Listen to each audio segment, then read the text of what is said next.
partner to Michael Douglas when they were younger, working for S.H.I.E.L.D., I think it was. Yeah, he's the first. Or whatever. He's the first guy to get giant in the Yeah, but his right. name, what is it? He's actually a name. He has a specific name, and he was a superhero in the comics. Giant Man? Is it Gigantor? It's something like... He even says it, yeah. doesn't he? If you guys talk about their project. Yeah, but the project was named off of his character, the actual character. I can't remember. If you guys remember, leave it down in the comments, please, because I can't remember what was the name.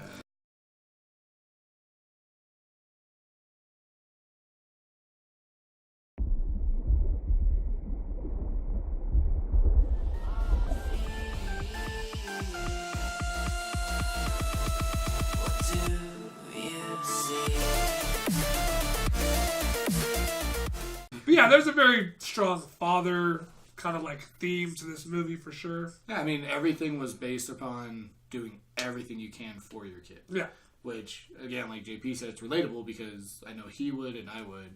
And Matt, wherever he is. Yeah, I don't know where he is. He would do anything for his kids as well. So it's very relatable in a sense that, I mean, if I'm on house arrest and I have my daughter, you know, I would literally make the house into a castle.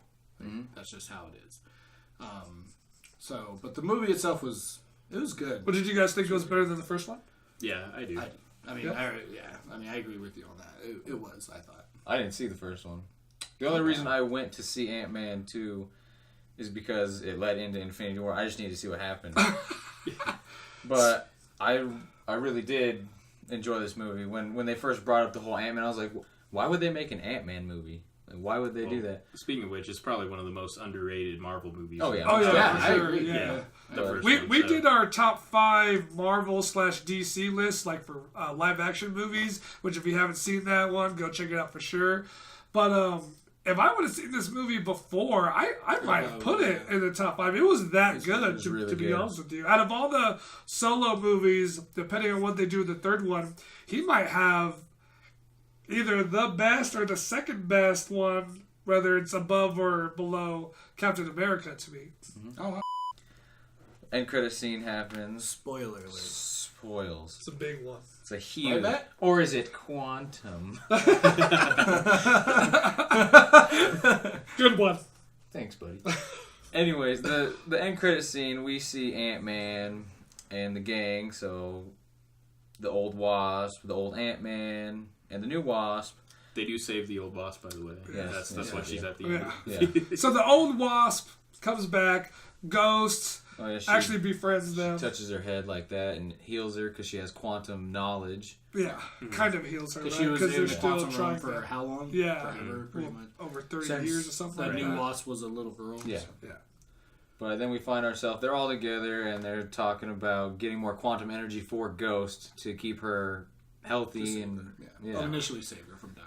So they tell Ant-Man, all right, you're going in. He goes in and he gets a tube and it's all filled up and he's ready to go back and all you hear is and he thinks that... Well, he's calling for them. Yeah. And you just hear nothing. And then it cuts back and you see the ashes of their bodies. Yeah.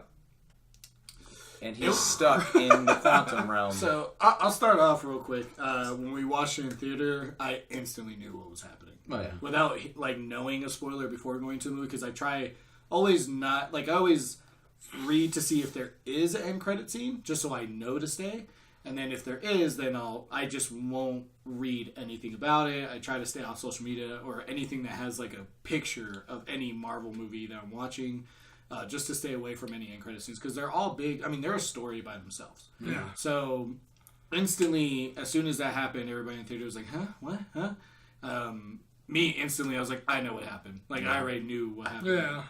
And so, and then that goes back to our conversation about why, it happens during because that happens at the end of it. Like, literally after they get her back, and, they probably have, a couple days to have family time, if you think about it, and then that happens. Because they don't have a lot of time to get all this stuff to save Ghost. Mm-hmm. So it has to happen relatively soon. So if you think about it, all the events that happen in Infinity War, it's a long case of events. Thanos just doesn't come out and, literally every event just happens. Because they have time where they have to start up a plan, and they go up into space. like all that stuff is taking place while this is happening. Literally, as soon as he snaps, is like the end of Infinity War. Right. Is the end of Ant-Man. Yeah.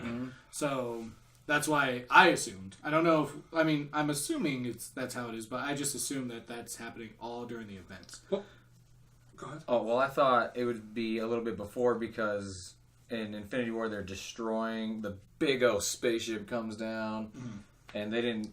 In Ant-Man there was no like panic or anything. Oh, you don't know where? What part of the country? Yeah. Because that's happening in New York. Yeah. I think so. Yeah. So, but we don't know where Ant-Man Okay. is. You know what I'm saying? So like, they wouldn't necessarily know, I guess. And he's kind of out of contact with the Avengers anyways, because that's part of his deal Yeah, he with, can't have any with being on contact house arrest is because that's what he got caught in Germany for, and that's why he's in house arrest at the beginning of the movies, because he got in trouble for being in contact with the Avengers. So I was more surprised that. So, like, I didn't know if everyone thought that end credit scene was going to happen. I personally thought Ant-Man would turn into Ash, but that's only because if you look at all the characters in the MCU, the only people who didn't turn to Ash are the original Avengers. Well, And Rocket Raccoon. and if you actually Yeah, like, if you're a comic book nerd, like most of us are, you actually know why he doesn't turn Ash, because like that's what we were talking about. It's like that's actually a main important part of the next. It should be. Just saying, I don't know for sure, but it's actually a main important part. But technically, Adam from Guardians of the Galaxy, the end credit there, where she talks about like, we're gonna name him Adam. Yeah. Warlock. He's technically supposed to be huge in the Infinity War storybook also, but they already said that he's not going to be included because that movie is going to come out after. So you already got rid of one storyline there. The next one is Nebula, and then possibly the Ant-Man one, which who all knows what's going to happen. Yeah. But Adam, the only reason why I don't think that's going to work as far as the Ant-Man, the whole scene, is because I think Adam actually... Doesn't he, like, he goes into the quantum realm as himself and, like, gains power and knowledge there, too. So I don't think they're going to go with that. I think they're going to go with more of the Nebula thing.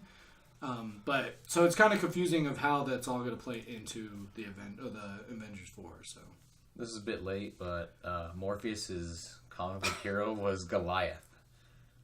Yes. It was the Goliath. And it was like he says it was part of the Goliath project. Yes. See, that's what I was saying. I was like, I know that that whole name was based off of a character because he even brags about how tall he gets compared, and then Paul Rudd says, "Oh, I've gone this high." So Pairing sizes. Yeah. All right.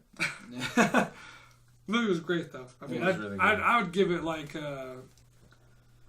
8.5, 9 out of 10. Oh wow! I thought it was the action. The action in this movie is crazy between especially the Wasp and Ghost when they're like when the Wasp is fighting off everything and she goes from small to big, from small to big. Yeah, from small she to had big. the most exciting parts. Oh man, she like I said, both of those two definitely steal the show. But the action in this movie was great. So I think even of course it was going to be funny. Paul Rudd is in it, but just straight off the action and everything and the story and that end credit scene was like boom. Yeah. So I'd give it like a 9. I'd give it a 9 out of 10. 9? Like, even though I knew the end credit scene, like what happened, it was still surprising to see. Yeah. And I rank it probably one of the most exciting end credit scenes. Yeah. I think it was the best one. Like it was so good for a movie not to be a part of Infinity Wars and how big Infinity Wars was to still have an impact of an end credit scene like that. Oh was yeah, just amazing. definitely. So I'd have to agree. I'd probably say 8.59 because it was really that good. Like it was action. In the name of our buddy Matt, it had a tearjerker moment. So yeah, it was. I think it was good. Do you agree? I'd give it a solid 8 out of 10. I think it was a great movie. I want to see more of the Ghost character. Yeah. They used it so perfectly because they used it sparingly enough that it left you wanting more, and I definitely want to see it. If they came out with a Ghost movie, I would go see that. Yeah, because it's interesting that they were trying to help her, so it means that there's a chance that she will probably still. They didn't show her turn into dust too, so that's kind of that was interesting. So to me, that's the most intriguing thing, like as far as in the future. But the movie was very good, and again, Paul Rudd is just amazing. So, all right. I would give it a 10 because, I mean, I didn't expect anything from this movie. And like what you were saying, the end credit scene had a huge impact. Yeah, it did. And for it being an Ant-Man film, it blew me away. So that's what I'm giving it 10. At the end credit scene made everybody in the theater like... Yeah, I was like, oh god, what the yeah, man.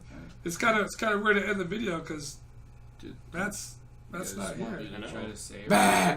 I mean, I can try to say everything. Yeah, go ahead. Go ahead. Give it a go, Matt Jr. There you go. Loosen up. Shake it off. Loosen up. There you go. All right. Well, that's it for this video, guys. As always, if you do like the video, give us a very big thumbs up. Don't forget to hit the subscribe button, the bell, the notification button. Give us a like. Money. The bunny. Button as well. See, There's I'm a already bunny? bockling it because Matt's not here. We do have an Instagram, we do have a Facebook, and we brand new have a Twitter. Okay. There you go. all those links will be in the description down below, so please look at those and see all the behind the scenes footage that you don't get to see in our videos.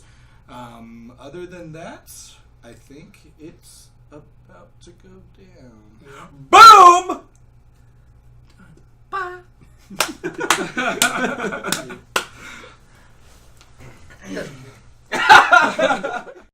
Whoa, the video's over already? Well, if you want to see more, why don't you click that notification button and that subscribe button. And if you really liked it, give us a thumbs up. Cut!